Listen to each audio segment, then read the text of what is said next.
So yun guys, no? Welcome back sa channel natin. Another day, another MU topic tayo guys. Zegab L nga pala. S527 AGL. So guys, meron kasing nag-comment, no? Isa sa mga video natin. So i-shoutout natin to. Ang pangalan niya is Kai Gaming YT 6503. Ang sabi niya, ang comment niya, Lods, may tips ka ba dyan para sa AGL early to sawa na? So yun ang comment niya, no? So naisip ko gawa natin ng video. Total ELF ang sinasabi niya. So it's either Energy ELF or AG ELF. So isahin na natin yung video, no? Pasok tayo sa game.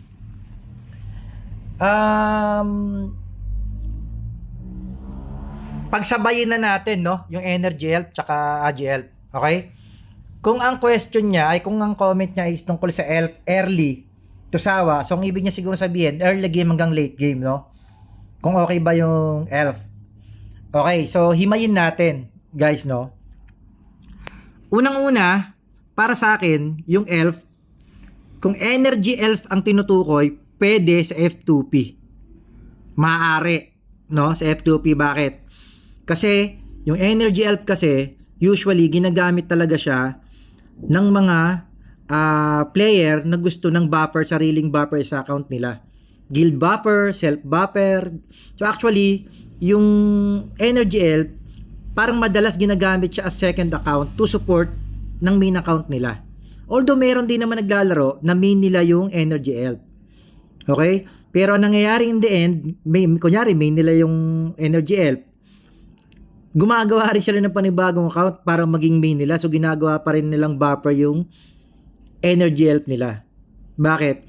Kasi talagang sa late game, no?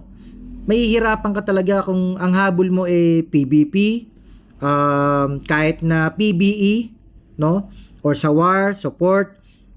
Pag Energy ELF ka kasi guys, kailangan mo rin ng ng class talent mo tsaka ng skill talent. Kasi kung hindi mo rin ma-upgrade yung skill talent at class talent mo sa late game, so parang mawawalan din masyado ng silbi yung Energy ELF mo, which is pwede pa rin kung ang talagang ang habol mo lang is mag-buff lang, no? Kung mag-buff lang ng mga kampe at ng sarili mo, goods yung Energy ELF sa F2P.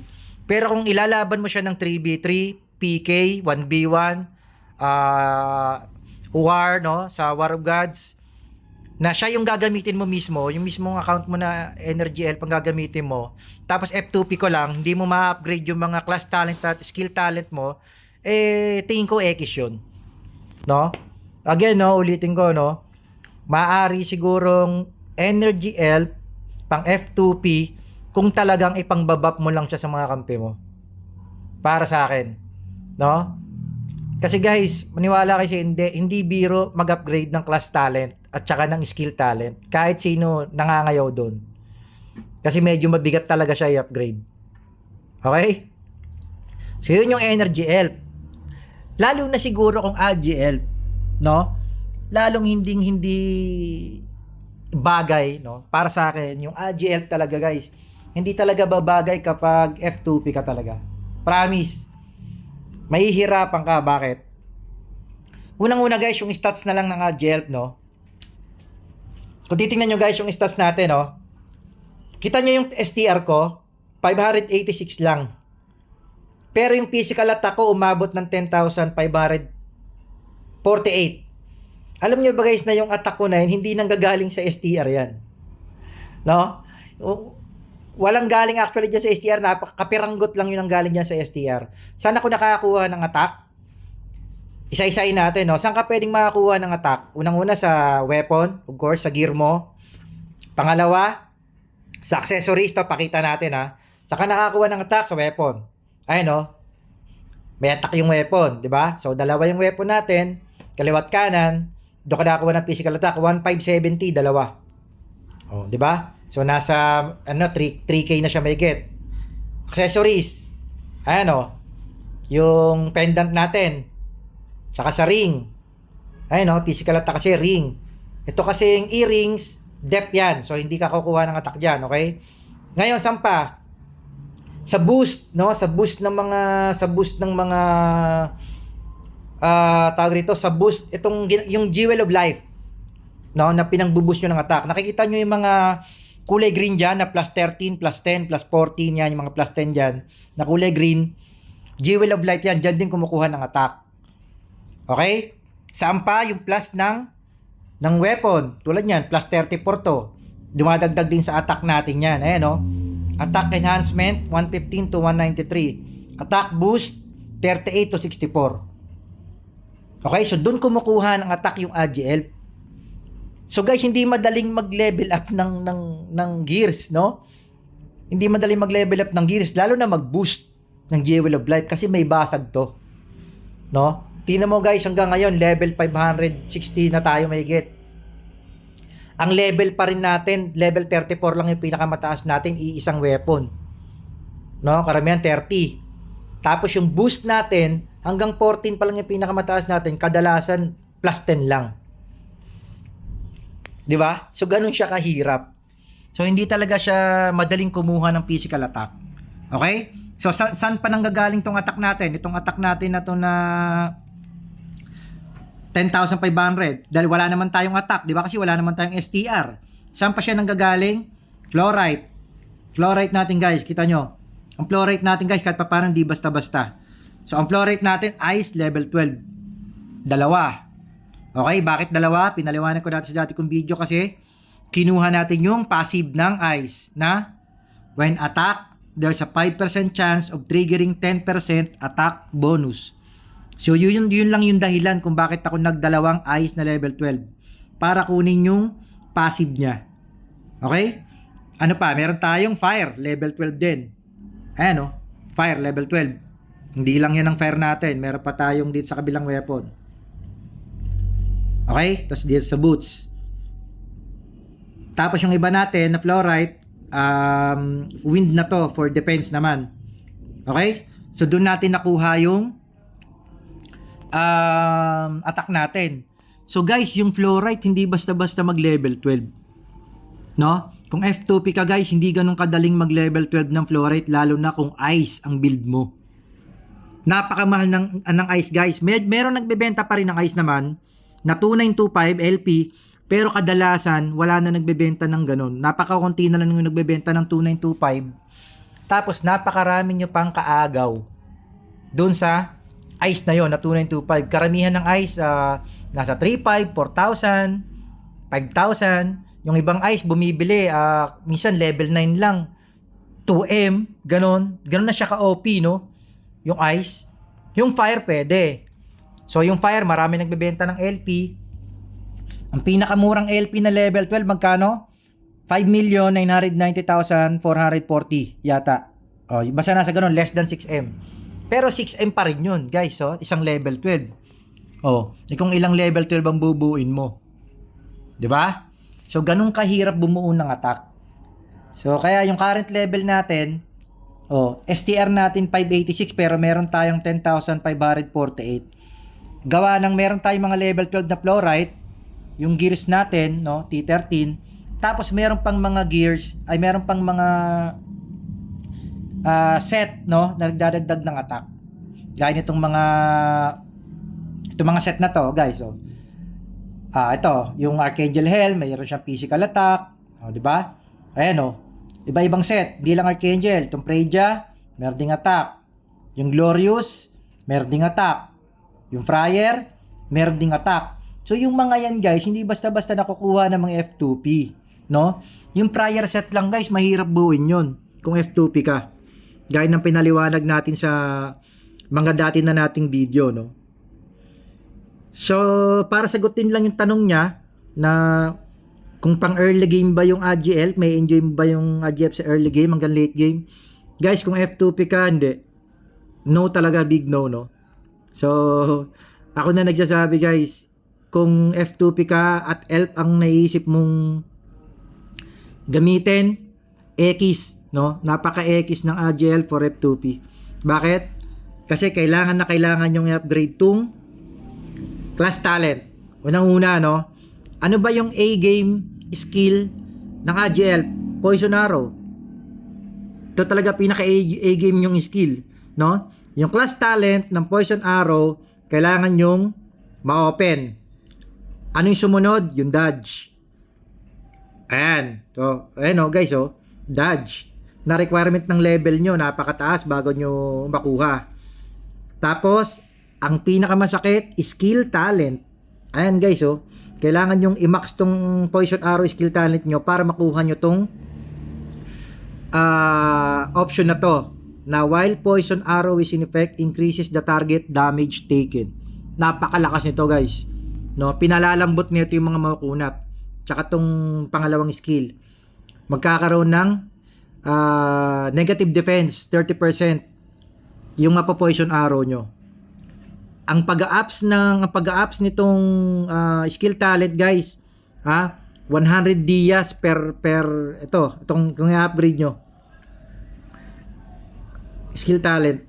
Guys, yan guys, 100 dias yan, Kung MUC naman ang gagamitin nyo, 20,000, 16 lang. Pero pwede rin. Pero, guys, isipin nyo, 100,000 MUC araw-araw, hindi rin madaling i-farm yun. No? Kung dias naman, 500 dias per day ang kailangan yung gastusin. Hindi para mag-level yun, para magkaroon lang kayo ng points. Guys, tingnan nyo, 64,000 ang requirement para sa isang level. Ngayon, sa current. Alam ko dati 32. No, nung ito pa lang yung hindi pa tayo nakamax dito sa Poison Arrow, ito pa lang T1 ina-upgrade natin, alam ko 32,000 to nagsimula. No, nung na-max natin siya, kasi ina-upgrade natin ngayon, Dodge na. Ito na ina-upgrade natin ngayon, yung Dodge. So ngayon, 64 na siya. Dati 32. So isipin nyo guys, ganun kasakit mag-upgrade, ng skill talent, tsaka ng class talent. So kung ikaw ay F2P, guys, para sa akin hindi match yung AGL para sa mga F2P talaga. Yun ang masakit na katotohanan. Baga madidelay ka ng gusto. Kasi sa totoo lang, nag-e-excel lang ang AGL kapag na-open mo na yung skill ng class talent na Poison Arrow at Dodge, at tapos na-max mo yung Poison Arrow na skill talent to T3. Kasi pag T1 lang ang na-max mo niyan guys, magkakaroon lang ng additional 15% yung damage mo ng Poison Arrow. Hindi mo ma-open yung pampalambot. Ito, yung defense reduction, para sa mga titirahin mo. Tsaka itong additional damage taken ng tinitira mong kalaban. So, kailangan mo siyang i-max. So, bago mo siya ma-max guys, napakasakit. So, sana nasagot ko yung tanong mo, regarding dun sa tanong mo, kung yung tip pala na hinihingi mo, para sa elf, kung early to sawa ba. So, shoutout ulit, kay Kai Gaming YT 6503. So, sana sa konting tip na nabanggit ko ngayon regarding sa elf, energy elf at agi elf, sana hindi lang sa'yo, sa iba, makatulong na hindi rin talaga basta-basta or hindi talaga for F2P yung agi elf. Yung energy elf siguro pwede kung buffer lang, para sa sarili mo or buffer para sa guild.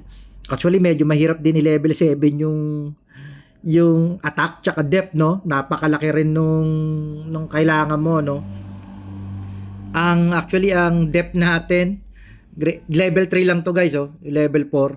Napakalaki ng, tingnan na, papakita natin sa inyo guys. Tara, punta tayo Noria. Total, samantalahin na natin, mahaba na rin naman yung video natin. Pakita natin kung gaano kakapal yung requirements ng pag-level 4 ng skill. Craft skill. Okay, level 4. Depthstone. Okay, Depthstone. 394. Level 4 to. Level 5. Depthstone. 756, guys. Ayan, kita nyo. Level 6. Depthstone. 1,836. Kung ile-level 6 nyo yung Depthstone nyo. Bukod pa dun sa level 5 tsaka level 4. Level 7, Depthstone, 3,996. Depthstone pa lang guys ang pinag-uusapan natin. Alam nyo naman kung free to play kayo, kung gaano kahirap mag-ipon ng skill shards. Oh, punta natin yung attack stone. Oh, ayun ang attack stone, no? So, kung yung depth stone, ito lang, 3996 lang. Okay, paano pa yung attack stone? Ayan, no? 3996 plus tatlong level 4 skill quartz, dalawang level 5 skill quartz, dalawang level 6 skill quartz. Ganun karami yung requirements ng level 7 na attack stone. Ayan, kita nyo naman guys, oh. So, sa tingin nyo ba, madali bang ipunin ng mga F2P yun? So, kayo na sumagot dyan sa tanong na yan. Dahil para sa akin, hindi. No? Napakahirap ipunin ng skill quartz kung talagang pure F2P ka. Guys, no? So, sana, dun sa nag-comment sa atin na naliwanagan siya, no? Dito sa video na to, pag napanood niya. At sa mga makakanood din, no, ng mga player, ng mga kalaro natin dito sa game, para malinawan lang din sila, no, na yung Agi Elf and Energy Elf, kung free to play, yes, pwede sa Energy Elf, ulitin ko, Energy Elf, pwede free to play kung pang buff lang siya ng sarili nyong account or pang buff ng mga kaguild nyo. Pero kung ipangwawar nyo yung Energy Elf nyo, tingin ko hindi rin, kasi karamihan din ng skill ng Energy Elf na malakas, no, nandun sa skill talent at saka dun sa class talent. Again, yung Agi Elf, lalong hindi, no, lalong hindi yung Agi Elf, kasi mag-excel lang yung Agi Elf nyo kapag na-level up nyo talaga yung Poison Arrow dun sa class talent at na-max nyo siya sa skill talent. Okay? Tapos meron pa kayong dodge, no, pagtapos nyo ng Poison Arrow, meron pa kayong dodge na kailangan i-up. Guys, kung titingnan nyo, no, pakita ko na rin sa inyo. Guys, basura gear natin, sa totoo lang. Ang gear ko ngayon, level 12. Two option lang. Redact, Reflect. Level 12. HP Redact, Reflect. Wala tayong DSR. Yung pants natin, guys, T13 nga siya, pero Redact lang. No? Yung armor natin, meron siyang tatlong option. Wala siyang max HP. Yung helm natin, meron din siyang tatlong option. Wala siyang max. So, hindi tayo FO. No? Hindi tayo naka full set na T13. Hindi tayo naka FO. Pero, kung makikita nyo yung 3v3 natin guys, pumapalag tayo sa level 600. Nakakita nyo ba yung mga 3v3 natin? Ang level natin guys, ngayon currently 563 lang. Pero pumapalag tayo sa level 600. Nakakapalag tayo sa 3v3. Bakit? Gaya ng sabi ko dun sa una kong video dati, sekreto ng Agi Elf, class talent, okay? Kailangan yung upgrade at skill talent, pinaka-importante, na ma-level up yung skill talent ng Poison Arrow. So, yun lang yung ibang, wala akong ibang technique, no? Yun lang yung sekreto ng karakter natin. Sa gears, butaw na butaw yung gears natin, guys, no? Hindi tayo naka-FO. Hindi pa tayo naka-full set. Tapos, pumapalag tayo sa mga level 600. No? 563 lang tayo. Nagkakaroon tayo ng chance na pumalag sa mas malalakas sa atin, kahit papano. No, hindi nila tayo namamama ng basta-basta. So, yun lang guys, no? Para sa video na to, again, Agi Elf, Zagabel S527. Sana nakapagbigay tayo ng konting tip, no? Sa mga viewers natin, salamat dun sa palagi nagko-comment sa atin. Sa mga nagbibigay din ng tip sa atin, sa mga nagtsatsagang manood, no, ng mga videos natin. So, comment lang kayo ng comment, guys. Gagawa natin ng paraan para masagot lahat yan. Kung kailangan nating humingi ng tulong sa mga ka-server natin, no, makahingi rin ng tips sa kanila, lalo na kung ibang class yung pag-uusapan, gagawin natin yan. Okay, so again, sa Gabel S527, Agi Elf, out tayo guys. Sana nakatulong sa inyo yung tip natin regarding sa Elf. Out, out, out!